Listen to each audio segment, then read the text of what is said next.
Hello, leaders. Hey, this is Paul Grau, and welcome to Run to Your Leadership Challenges, the daily show that equips leaders and entrepreneurs to achieve their greatest potential.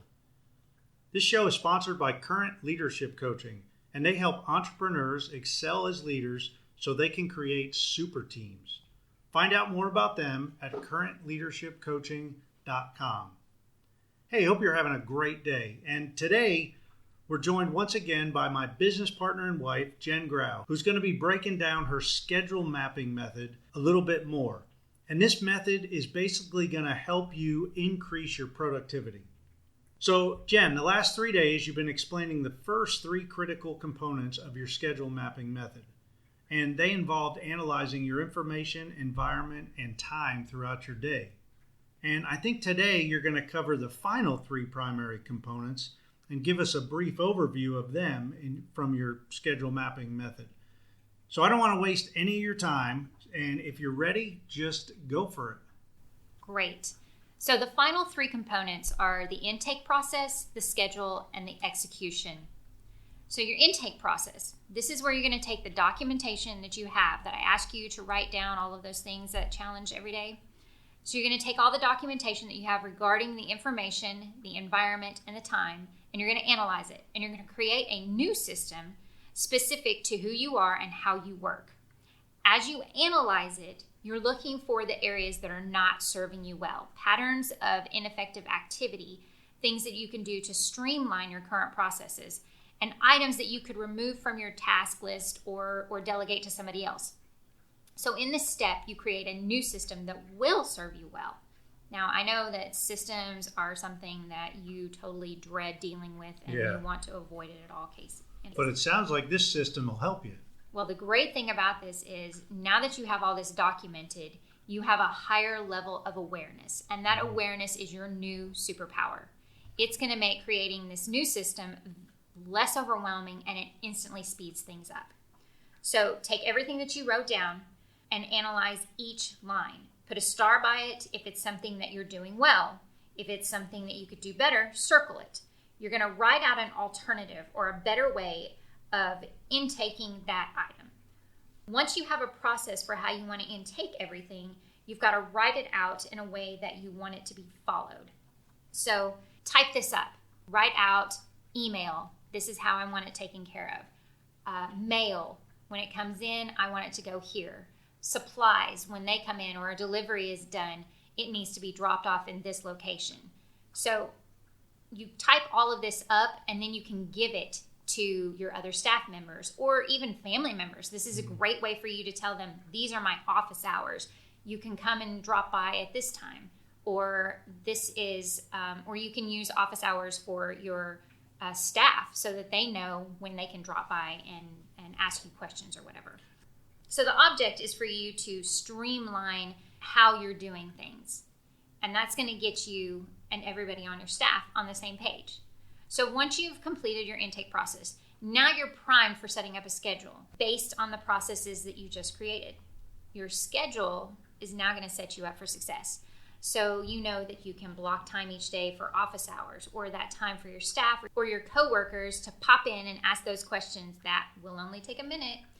You can shorten that morning meeting to 30 minutes and plan 15 minutes at the end of your lunch hour for a quick walk around the building or down the block and back to stave off that feeling of needing an after lunch nap. That is a big one for me. So then, or you can select 30 minutes mid-morning or right after or right before you head home at the end of the day to check your email. Make it twice a day. That way it's not constantly open and constantly being a distraction. Hand off those tasks such as making social media posts to somebody that is your assistant or somebody who really likes to do it. And you can also pass off things like purchasing office supplies, coffee, whatever else inventory that you need. And if you're somebody who really likes to chase squirrels, schedule 15 minutes of lag time. Don't go over that. Just about 15 minutes is perfect amount of time to be able to chase those squirrels and get that out of your system and be able to get back on task.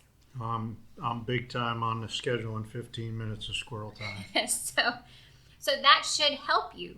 But the key is that you're paying attention to the patterns and the discoveries that you made while analyzing, and you're comparing how your time was used initially when you did your time analysis. Now, the big thing to note is that creating a schedule is not a one and done step. That is something that it helps if you create your schedule, and then as the day goes on, you're constantly making notations of things that had to be adjusted. Do this for 2 or 3 weeks. At the end of that time, you're going to see that your level of efficient productivity has really gone up because you're now scheduling for your highest level of productivity. Right. So finally, you want to execute on your schedule. What you have written is your new plan of attack. If you need to type it out and print out the process instructions or create checklists to help you and possibly your staff stay in integrity with your new system, then do it because you're setting yourself up for success. Place these instructions in prominent places that get your attention or serve as reminders to help you be successful. If you want one of those pretty sleek new planners, make sure you get one that is 90 days, at least 90 days. It takes at least 67 days for you to create new synapses and remove the existing neurons that are in your brain. So a 90-day planner is going to allow you to keep track of your progress, and it's going to further strengthen your high-level productivity processes. Wow. All of these are ways for your brain to use less energy and become automated in a way that serves you super well. So you may be thinking, I can't do this. It is just too complicated. This takes too much time, or whatever is going through your head. Let me assure you that as you progress through this, your brain is going to start releasing dopamine, and that dopamine is going to keep you going. In fact, it's going to be a huge factor in your success. They've done tons of studies of this recently, and that is one of the things that they have learned, that it's not the end that gets you the reward and makes you feel super good. It's the journey to it. So each of these components is really going to help you get to a higher level of productivity, that most efficient level of productivity. Man, that is awesome. And I know you minimize that down because you have 30, 40, 50 pages written on these three probably. So we appreciate you minimizing that. And what I heard you talk about, the final 3 primary components of your schedule mapping was intake process, and that's basically taking a list of all the first 3 challenges you gave us and kind of starring the ones that were really good and circling the ones that need to be altered, right? Yes. And then you went to the schedule, and that's, you take all those stars and circles and you work it into a schedule that works for you, right? Yes, it's very personalized. Okay, and I thought it was important where you said it's not a one and done, because emergencies come up, right? And then something gets pushed and something gets bumped and pushed and eliminated. So this is something that do you have a process to kind of work on that as far as bumping schedules and whatnot? That's one of the things. As you go through the course, we have some templates that help you to see how you're needing to adjust each day, how many times you're needing to adjust each day. Sometimes you might realize that, hey, I had to adjust 6 times today. If that's the case, then that means you need to go back and relook at your schedule and maybe do a little bit more investigating on those patterns that you saw there. That's awesome. And then finally, the execution was basically executing the schedule that you drew up, right? So that's kind of where does the one and done kind of flip-flop back and forth between the execution and the schedule and until you really get it honed down? Yes and no.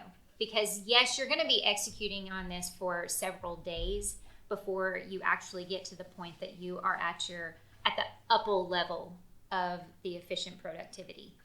That's all in all, this is probably going to take you about a month to really see the highest level starting to happen. But you will see successes from the very beginning. Yeah.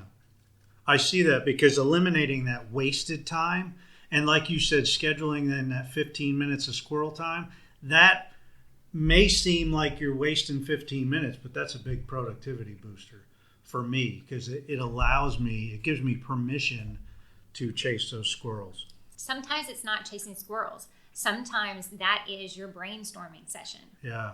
Or just white space. It's important to just have white space in your schedule, just thinking time or rest time. Man, this has been so awesome, and I hope everybody's enjoying this and getting as much out of this as I am. So we're going to wrap it right there. So Jen, up to this point, has covered the 3 primary components of her schedule mapping method. And tomorrow, she's going to come back and you're going to give us 3 bonus practices, right? Oh, yes. These are things that can gain you hours in your day. And really, this is going to help you to level up. But the extra practices that you can do will take it to such a high level of productivity that you will totally be shocked. Well, that's awesome. That is awesome. Can't wait. And sorry we went a little over, but I think y'all will agree that this was worth it, man. This is some good stuff that Jen's throwing out at us. So please join us tomorrow for the weekend edition. And until then, run to your challenges.